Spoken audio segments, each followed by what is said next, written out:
Bonjour à tous, ce flash spécial pour vous annoncer un programme exceptionnel, une émission spéciale où nous avons la chance, ici dans nos studios Valtais, d'accueillir les membres distingués d'une émission radiophonique à couper le souffle, j'ai nommé Écran Total. Une émission spéciale à la rencontre des jeunes Valtais. Une enquête exclusive sur leur relation aux écrans. Écran Total. Rallye citoyen 2018. Pôle jeunesse.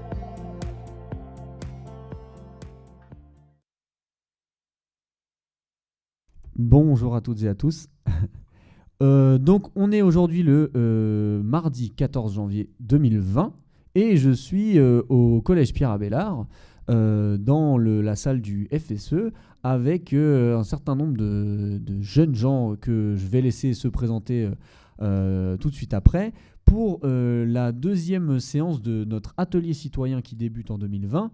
L'atelier citoyen, juste pour en dire quelques mots, l'idée c'est que chaque mardi le pôle jeunesse se déplace au collège pour un atelier au sein duquel on va aborder des thématiques citoyennes qu'on a décidé avec le collège pendant toute la période scolaire. Donc un cycle de séances autour d'une thématique. Et là, celle-ci, pour janvier-février jusqu'aux vacances de février, c'est donc les écrans, la thématique qui a été choisie.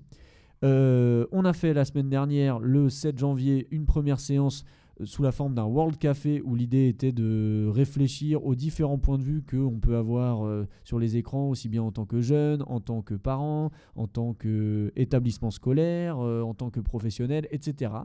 Et aujourd'hui, nous sommes réunis pour une émission. C'est donc la 5e émission du nom de Écran Total, puisqu'on en avait réalisé en 2018 lors du Rallye citoyen.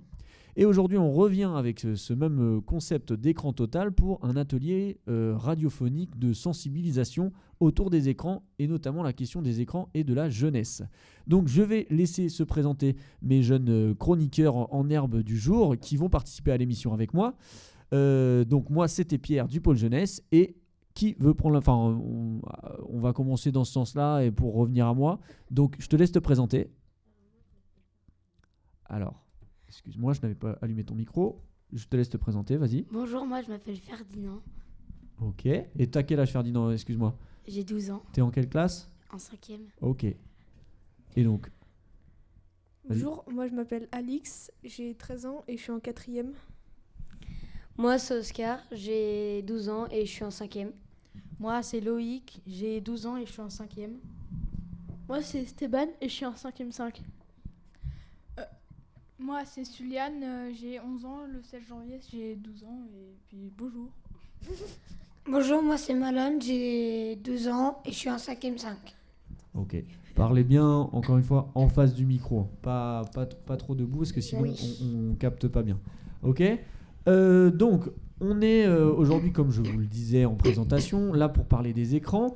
Et donc, on va s'aider de ce PowerPoint qu'on avait déjà travaillé au moment du rallye citoyen et qu'on va reprendre aujourd'hui. L'idée, ça va être de s'intéresser à votre utilisation, à vous, en tant que jeunes gens, en tant qu'adolescents, la pratique que vous pouvez avoir des écrans, mais aussi vos avis sur cette question des écrans, qui est une question en même temps qui est souvent posée, mais où on a des réponses assez différentes de part et d'autre, c'est-à-dire les jeunes par rapport aux parents, par rapport au monde adulte, n'ont pas forcément la même relation aux écrans. Et les écrans, c'est souvent quelque chose qui fait peur un peu au monde adulte, parce que le monde adulte vous voit maîtriser des technologies déjà que eux maîtrisent peut-être moins, et en plus, ils vous voient avoir des pratiques que eux ne comprennent pas, qui correspondent pas aux pratiques qui étaient les leurs, et qui les inquiètent, notamment pour plusieurs questions qu'on va pouvoir voir.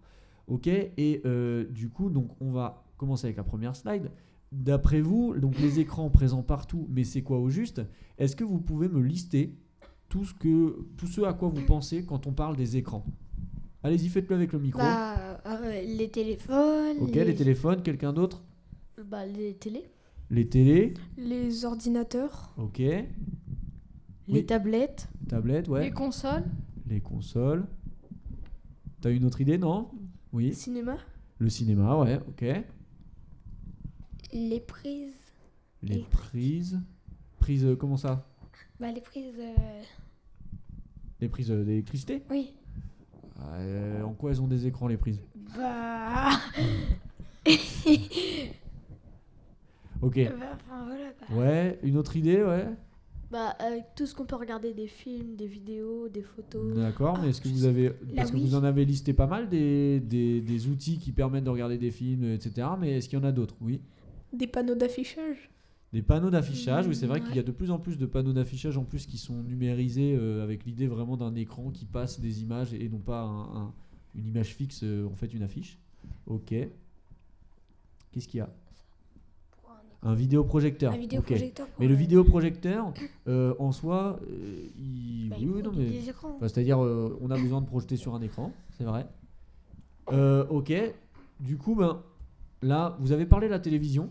On va dire que c'est la première entrée en termes d'écran. Notamment, c'est l'écran historique des familles. Je sais pas à quel âge ont vos parents et je sais pas s'ils ont grandi avec la télévision. Je sais pas si 34. d'ailleurs il y a des télévisions chez vous. Qui a une télé chez lui? Moi, j'en ai deux. Moi, Ok, donc tout le monde a au moins une télé. Est-ce Trois. que vous en avez Deux. 2, 3? on va dire deux. Deux. Ouais, 2, ok. C'est-à-dire il y en a une qui est commune à toute la famille dans un salon. Et la deuxième, elle est où? Dans la chambre des parents. Dans la chambre des Dans la parents. chambre des parents et oui, Ouais. dans le salon. Bah, moi, mes parents, ils sont séparés. J'en ai 3, du coup. Ouais. Euh, Ok, oui, parce que chacun en a une dans. Enfin non, il y a une télé dans le salon, Dans le dans les deux salons. Dans le salon et une... Parle dans le Dans micro, sa chambre. parle dans le micro. Bah, j'en ai 2 dans le salon et une dans la chambre d'un de mes parents. Ok. Et t'aurais pu en avoir une dans ta chambre, moi aussi. Ouais, qui en Ça a aurait une dans pu, sa hein. chambre? Personne? Personne. Ok. D'accord. Moi Ouais. aussi, j'en ai une pour la console en haut. T'en as une pour la console, mais Ah pas dans oui. ta chambre du coup. Non. Ok. Oui, bah c'est une console. Hein. Du coup, de l'ordinateur à Internet, une révolution mondiale. Vous êtes né avec Internet. C'est-à-dire votre génération. Vous êtes né en quelle année tous à peu près? 2007. Bah en fait, on est né avec. 2007. Ouais. 2006. Ok. C'est-à-dire non seulement vous 2008. vous êtes né, Internet non seulement existait, mais était utilisé déjà par tout le monde, mais on va y venir.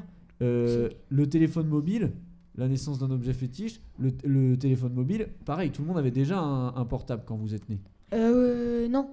Non, non, Enfin, parce que je si, veux mes dire- parents, mais pas moi. Oui, voilà, pas toi, mais quand t'es né, j'espère bien qu'ils t'ont pas offert un portable directement.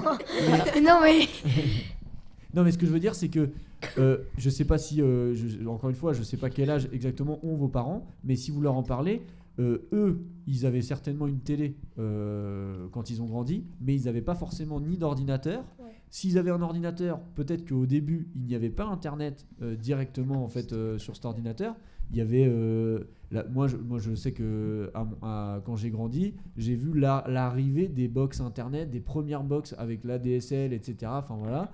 Et pourtant, je suis pas si vieux que ça. Donc voilà. Contrairement à ce qu'on pourrait penser, globalement, je suis pas dans ce qu'on peut appeler la classe les plus âgés. Je pense que vos parents doivent, s'ils n'ont pas mon âge, ils sont un petit peu plus âgés que moi. Du coup, ça doit être un peu comme moi. Ils ont vu l'apparition d'Internet et du coup, ils ont vu encore un petit peu plus tard la démocratisation des portables et surtout le fait que les portables deviennent des smartphones. Parce que du coup, avant d'être des smartphones, c'était juste des téléphones. Un téléphone servait à appeler et à être appelé. Mais on n'allait pas sur Internet, on n'avait pas Aussi forcément à envoyer des possibilité. messages. Hein. On pouvait envoyer... Alors, assez vite avec les téléphones portables, on a pu envoyer des textos. Mais par contre, on ne pouvait pas forcément envoyer des MMS dans le sens où on n'avait pas forcément d'appareil photo ou ce genre de choses. Ok ? Du coup, il y a eu l'arrivée justement du téléphone portable qui avait vraiment un écran dynamique, qui avait un écran sur lequel on allait pouvoir regarder des choses. Alors qu'à la base, les premiers téléphones, leur écran, il servait juste à voir qu'on notait bien le bon numéro. Quoi. Ok ? Et il y a eu après les tablettes, donc vous les avez cités, les objets connectés.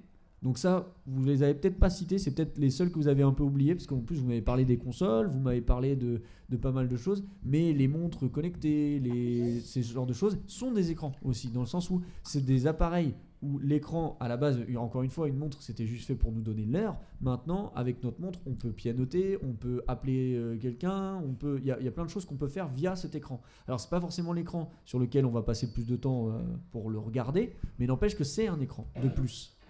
Donc là, on a listé un petit peu les différents écrans. Moi, j'aimerais que vous comptiez combien Donc avec tout ça, avec télévision, ordinateur, téléphone mobile, objets connectés, console de jeux sur lesquels il y a un écran dynamique. C'est-à-dire, je pense par exemple à la DS ou la Switch ou ce genre de choses. C'est-à-dire pas une console dont on... Enfin, parce qu'il y a pas mal de consoles et les plus anciennes, on passait par une télé ou alors on passait par un écran d'ordinateur, ce genre de choses. Là, vraiment, une console qui a son propre écran, type la Switch. Ok ? Donc vous essayez de lister dans votre tête, puis après vous allez nous le dire. Si vous faites la liste de tous les écrans qu'il y a à la maison, que ce soit télé, que ce soit ordinateur, etc. La DS. Vous essayez de lister tous les écrans qu'il y a chez vous, et puis on va voir jusqu'où ça va, ok ? Vous réfléchissez ? Comptez, allez-y. Oui.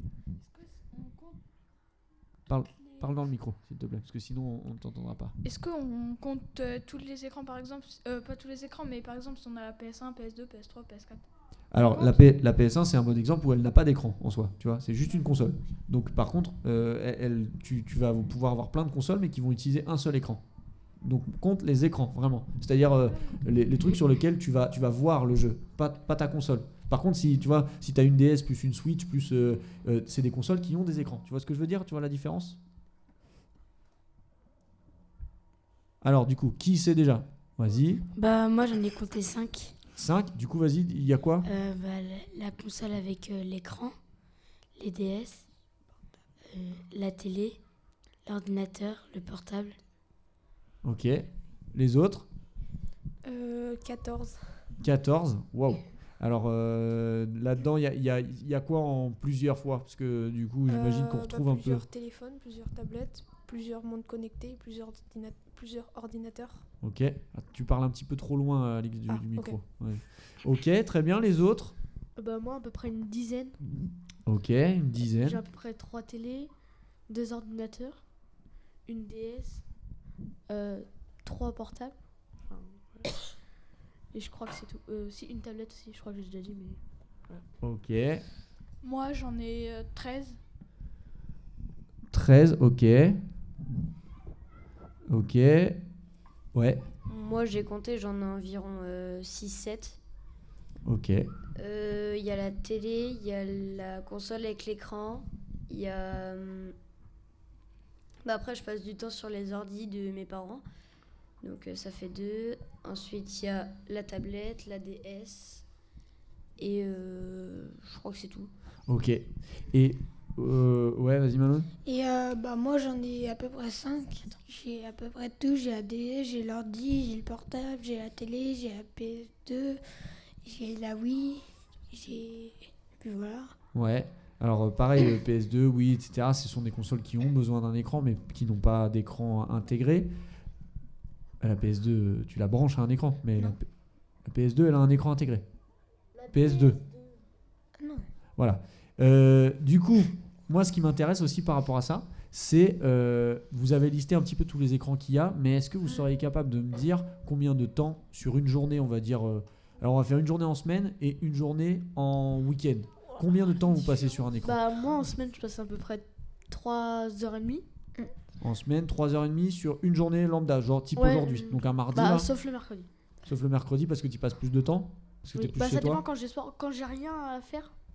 Je passe 3h30. Ouais. Ok. Et quand j'ai des devoirs et tout, des fois peut-être 2h. Et le week-end, peut-être 5h. Ok. D'accord. Et le week-end, du coup, 5h, non seulement parce que t'as plus de temps. 5h pendant une journée. Ouais, en une journée. Ok. Les autres ? Moi, j'ai... ça dépend. En fait, le week-end, je passe beaucoup de temps sur mon téléphone. Mais le soir, je fais mes devoirs. Et après, si j'ai un peu de temps, je fais sur mon portable. Donc, dans la semaine, plus le week-end, je dois passer à peu près 10-15 heures. Alors là, tu me comptes ça en semaine. Oui. En semaine, période scolaire et week-end, 15 heures au total. Et sur une journée lambda comme aujourd'hui. Prenez un mardi par exemple. Sur un mardi une journée, comme je fais mes devoirs. Donc le soir, des fois je fais mes devoirs. Donc j'ai pas beaucoup de temps. Donc je passe à peu près 30-45 minutes, une heure, voire. Ok. Mais sinon, en un week-end, en une journée d'un week-end, je passe à peu près 5-6 heures. 5-6 heures, ok, sur une journée de week-end. Alors, autre question, parce que tout le monde va pas, enfin, c'est pas grave si tout le monde dit pas combien de temps il y passe, c'est juste histoire qu'on sache un petit peu, hein. Vas-y. Le mardi, je joue à peu près entre 1h30 et 2h. Tu joues juste du jeu sur console. Non, je regarde aussi un peu des vidéos. Ok. Et le week-end, un peu plus de 5 heures sur les écrans, en regardant des vidéos et en jouant pareil. Ok, d'accord. Okay. Donc on est globalement sur entre, on va dire 2 heures en semaine, 5 heures le week-end. Vous avez été plusieurs à me dire à peu près ce genre de choses. Ok. Et la question que je me posais, c'est vous m'avez dit vous étiez il y a des 5e et des 4e là, c'est ça? Oui, 5e, on n'est que des 5e. Que des 5e. Sauf Alix. On est que des 5e et Alix est en 4e. Ouais, moi je suis en 4e. Et qui d'entre vous a un portable? Moi.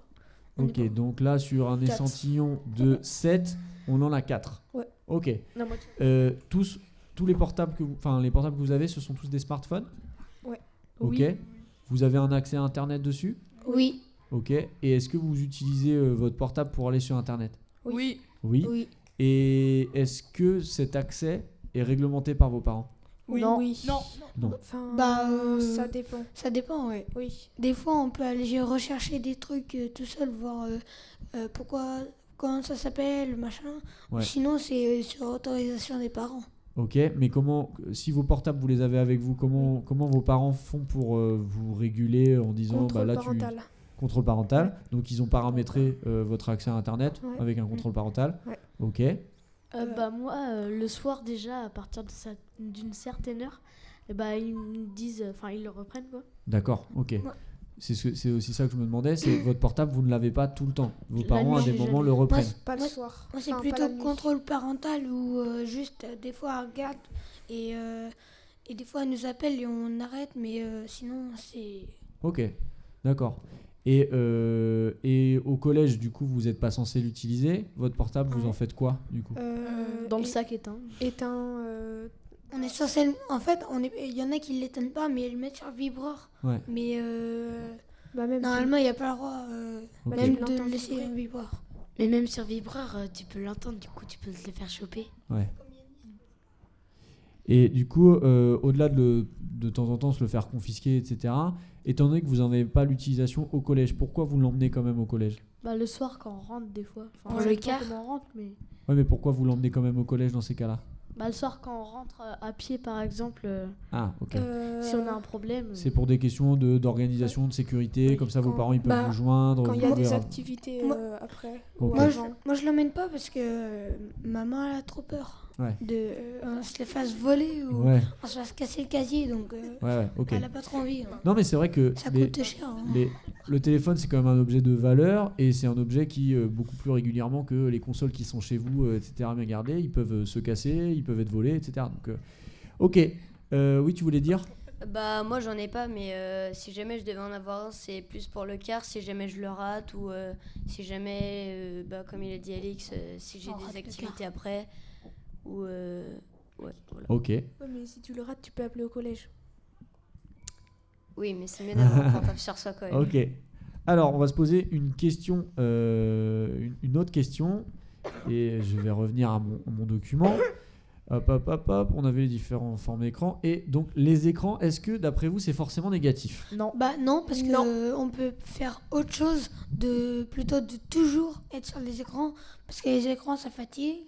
Et en gros, tu veux dire oui. Ouais, là tu es en train de répondre oui, c'est négatif dans le sens où il vaut mieux faire autre chose. Moi, la question, c'est est-ce que c'est forcément négatif? Non, mais... Moi, je veux entendre vos arguments pour me dire non, voilà en quoi les écrans peuvent être quelque chose de très positif. Moi, je trouve que c'est pas négatif parce que des fois, si on a envie de refaire des recherches sur des choses qui nous intéressent et qui sont intéressants, on va dire, et pas... Enfin, voilà quoi. Oui. Et c'est bien, mais parce que sinon, on est obligé d'acheter des livres ou des trucs de genre. Ouais, ok. Les autres, est-ce que vous avez d'autres arguments? Oui. On peut s'en servir pour aller faire des recherches ou pour aller sur Illico, Pronote et Et Ça, pour le collège, du coup. oui, et Ouais. pour discuter avec les gens qui sont pas près de nous. Enfin, Moi, Parle plus proche, s'il pour te plaît. se divertir, par exemple, je sais pas. Ouais. Pour changer ses idées, quoi. Laisse-le parler, Malone, vas-y. Il te passera le micro quand il aura fini. C'est bon. Ouais, ok. Moi aussi, j'utilise l'écran pour passer le temps quand je sais pas quoi faire ou quand j'arrive pas à m'occuper. Ouais, ok, d'accord. Pour vous Peut- occuper, pour vous divertir, Peut-être aussi pour se calmer. Hein. pour se calmer. Pour se calmer, on envoie des messages, on appelle des copains pour essayer D'accord. de Parce se que t'en as. calmer. Parce que si jamais on est triste et on pleure, forcément on va se dire appeler des copains pour qu'ils nous rassurent ou que. Enfin voilà. Ok. Est-ce que vous voyez d'autres arguments positifs par Non. rapport aux écrans? Pas trop. Non? Ok. Donc là, je vais pour On peut nos travailler. futurs auditeurs pour travailler, mais on a dit pour travailler, faire des recherches, etc. Donc il y a à la fois le côté l'utilisation que vous pouvez en avoir avec Illico, dont tu parlais aussi, Pronote, c'est-à-dire l'utilisation liée au collège, l'utilisation pour faire ses devoirs, faire des recherches, etc. L'utilisation plus fun, loisir, de se divertir, de passer le temps, s'occuper, etc. Ça, vous en avez parlé.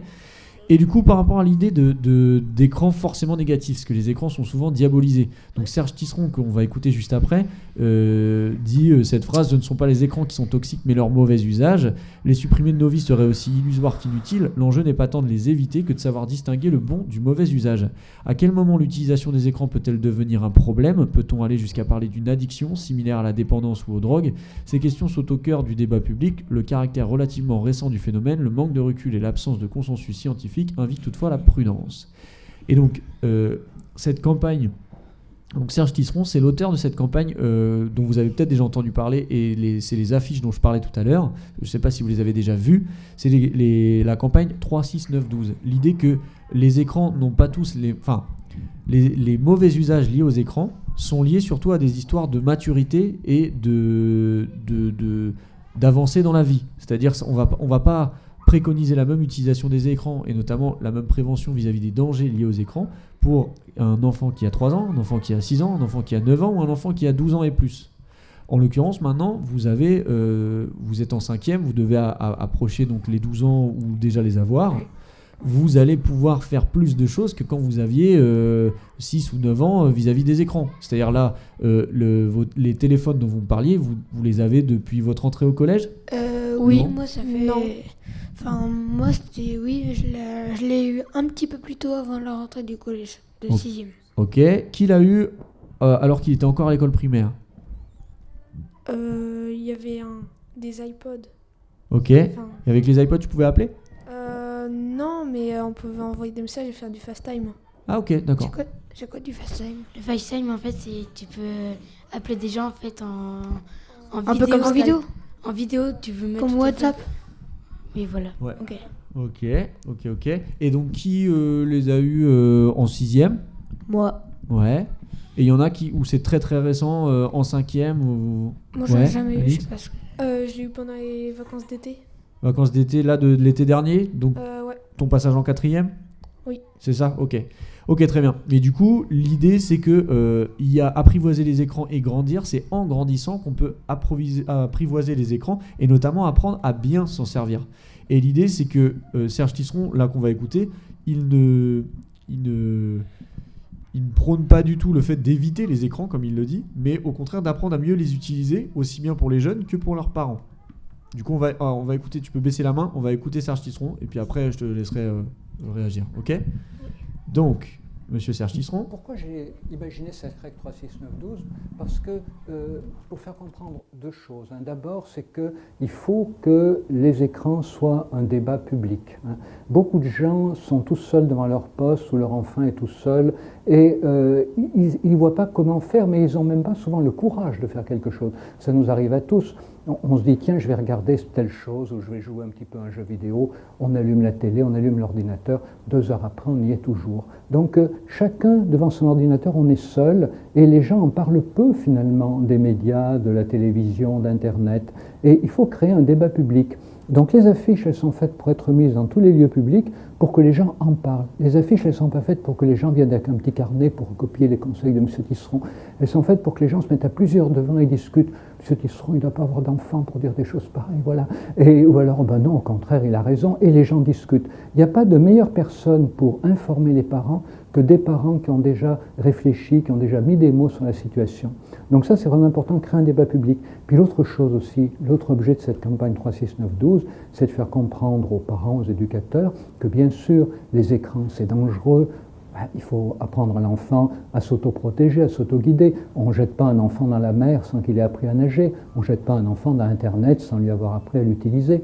Mais en même temps, les écrans, c'est quand même une formidable technologie que les gens ont maintenant à leur disposition. Et grâce aux écrans, les enfants, demain, vont étonner les parents, renouveler le monde. Et ça, il faut les accompagner aussi sur ce chemin. Il faut leur faire confiance et leur montrer qu'on leur fait confiance. Bien sûr, on jette un œil à ce qu'ils font, mais on accepte qu'ils fassent des choses que nous ne savons pas faire, ce qu'on appelle l'éducation inverse, et puis on reste émerveillé de ce qu'ils font, et puis on essaye un petit peu d'apprendre de le meilleur, c'est la curiosité décomplexée, essayer, bricoler, faire des choses, créer avec les technologies numériques, et puis montrer ce qu'on fait, c'est formidable. Alors, là ce qu'on vient d'écouter, donc, c'était donc, toujours dans cette campagne 36912, l'auteur de cette campagne, Serge Tisseron, qui parlait selon lui de, donc, comme je vous disais, au lieu de diaboliser les écrans, juste prévenir certaines dérives.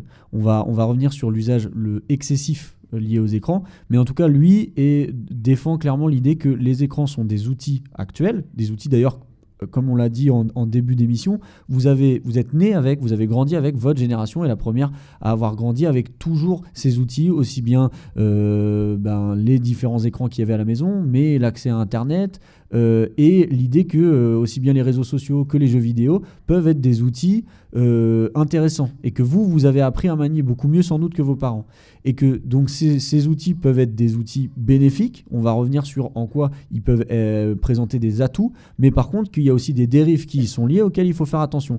Et lui, donc son idée avec 36912, c'est surtout qu'il ne faut pas lancer, il ne faut pas partir seulement du principe que les écrans sont des outils intéressants et du coup les mettre dans les mains de n'importe quel enfant. Il y a aussi des âges où ça va développer des choses chez l'enfant qui vont être bénéfiques, ou au contraire il va y avoir des dérives. Et du coup, ce qu'il disait, on ne lance pas un enfant à la mer sans lui avoir appris à nager, c'est que il est nécessaire que vous ayez la maturité et l'expérience nécessaire pour distinguer ce qui peut être un bon usage d'un mauvais usage.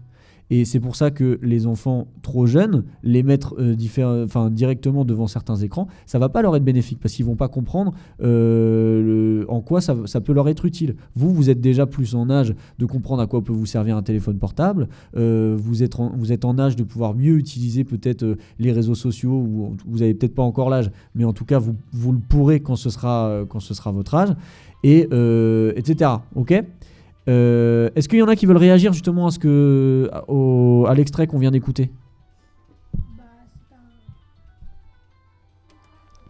C'est un très bon extrait de Serge, je crois que c'est comme ça. Voilà, de Serge Tisseron.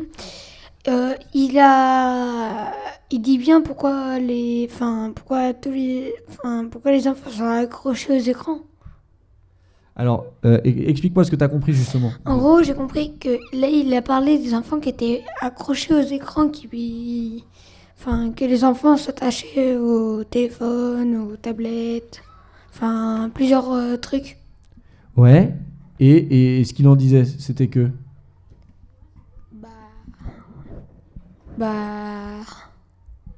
Les autres, est-ce que vous voulez l'aider ? Vas-y.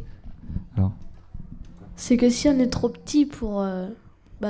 comme il disait, il faut pas jeter un enfant qui sait pas nager à la mer. Là, c'est pareil. Si on est trop petit, on peut tomber sur des trucs choquants, on va dire.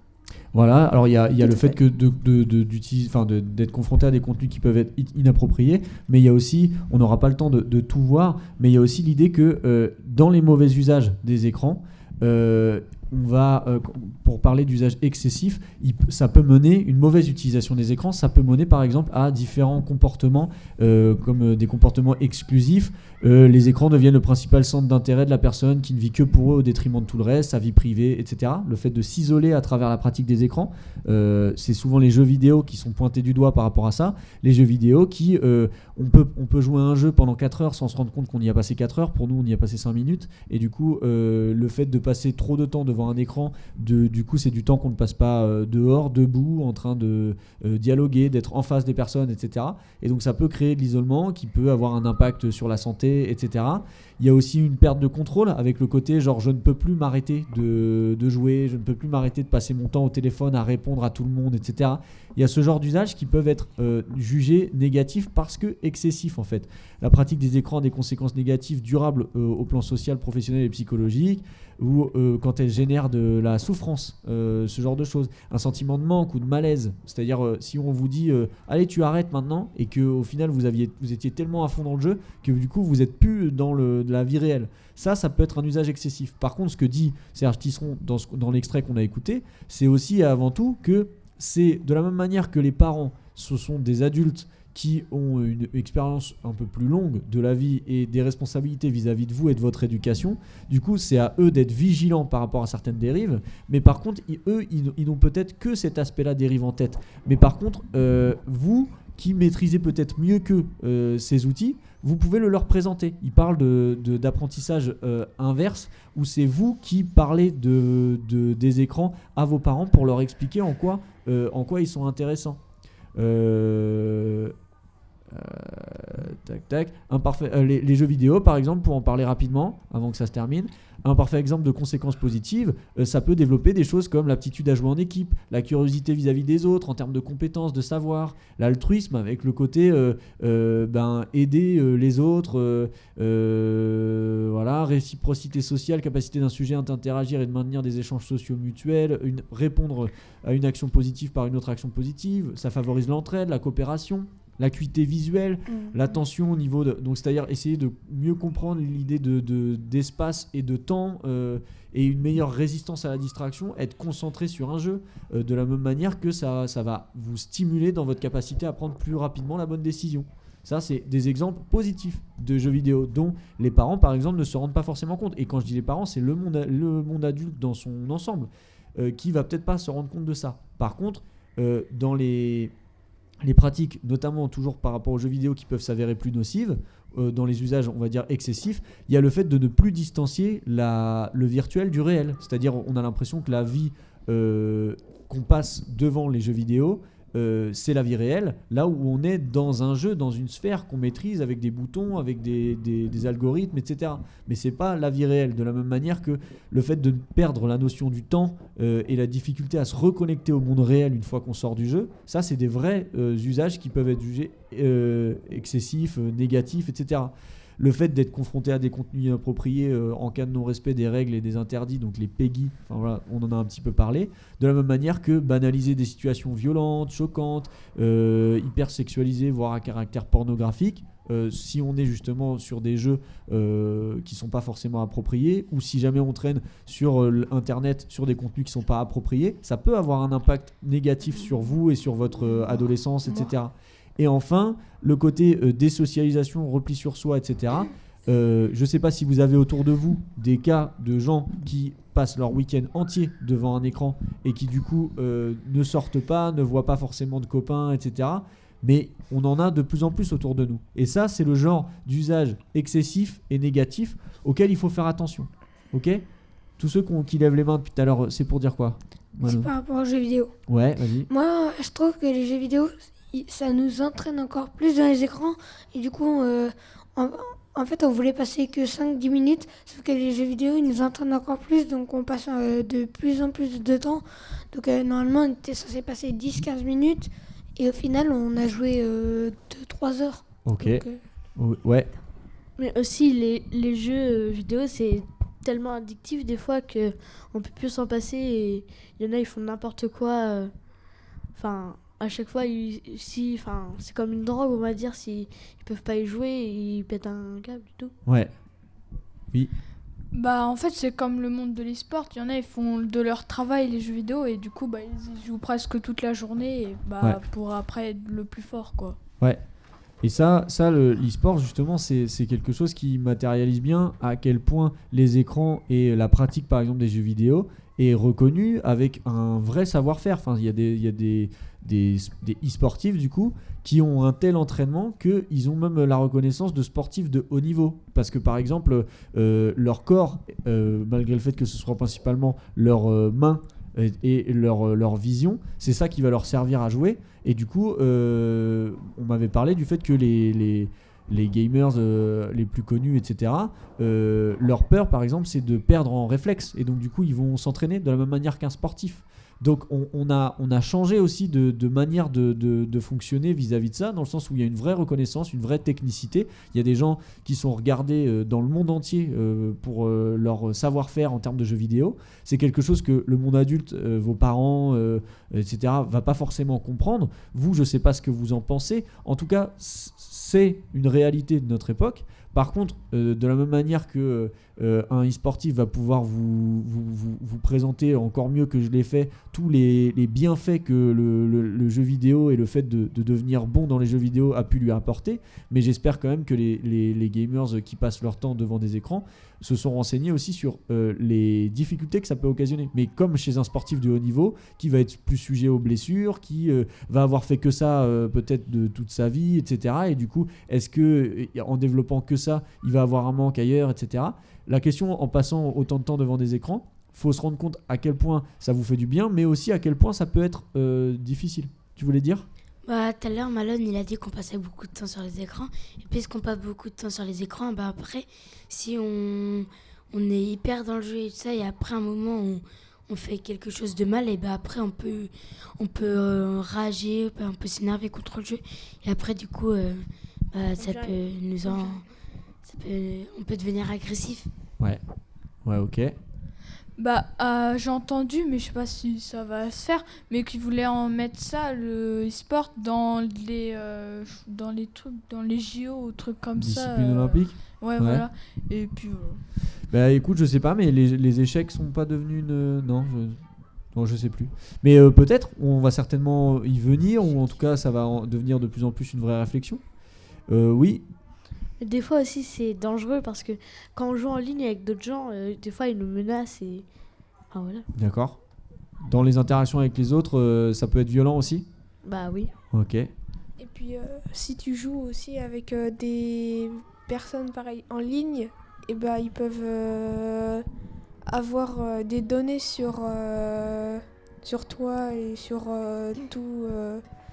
sur ton entourage et tout. Du coup, bah voilà, ça peut être dangereux pour toi. C'est vrai que dans les dérives, le côté violence, le côté arnaque, utilisation des données, etc., c'est quelque chose qu'on n'a pas eu l'occasion d'aborder vraiment aujourd'hui, mais il y a aussi toutes ces dérives-là qui ne sont pas de votre fait, c'est pas lié au temps que vous y passez, etc., c'est plus lié au danger d'Internet, et c'est pour ça que l'apprentissage des écrans est important. Apprendre à bien s'en servir, apprendre à bien paramétrer les choses, de la même manière que vos parents, ils ont fait l'effort d'essayer de réguler et de paramétrer votre accès à Internet, histoire que vous puissiez y aller, mais en sécurité, etc. C'est important d'apprendre à utiliser tous ces outils. Et si vous savez les utiliser, par exemple, à apprendre à vos parents, histoire de les rassurer. De la même manière que vos parents, si jamais ils ont un savoir-faire et une opinion là-dessus, c'est intéressant qu'ils en discutent avec vous. Je ne sais pas si vous avez de temps en temps ces discussions avec vos parents, mais n'hésitez pas à en parler avec eux, de ce qu'ils en pensent, de ce qui leur fait peur, etc. Vous pourrez peut-être les rassurer sur certaines choses, et eux, ils pourront peut-être vous amener à réfléchir sur d'autres. Ok ? Alors on va devoir s'arrêter là pour aujourd'hui, puisqu'il vient d'y avoir la sonnerie. Et du coup, je vous remercie d'avoir participé à non seulement cet atelier et cette émission de Écran Total. Il n'y a pas de quoi. Hein. Et on aura certainement l'occasion de refaire. Alors, non seulement on va continuer notre travail autour des écrans les prochains mardis, donc vous êtes les bienvenus, mais on aura certainement l'occasion de refaire d'autres émissions de radio au cours de l'année dans ce cadre-là. En attendant, je vous souhaite une bonne fin de journée. Merci à toi. Merci à toi. Et une bonne semaine. Et je vous dis à très bientôt. Bonne semaine. Au revoir. À bientôt. Au revoir. Au revoir. Bonjour à tous, ce flash spécial pour vous annoncer un programme exceptionnel, une émission spéciale où nous avons la chance, ici dans nos studios Valtais, d'accueillir les membres distingués d'une émission radiophonique à couper le souffle, j'ai nommé Écran Total. Une émission spéciale à la rencontre des jeunes Valtais. Une enquête exclusive sur leur relation aux écrans. Écran Total. Rallye citoyen 2018. Pôle jeunesse.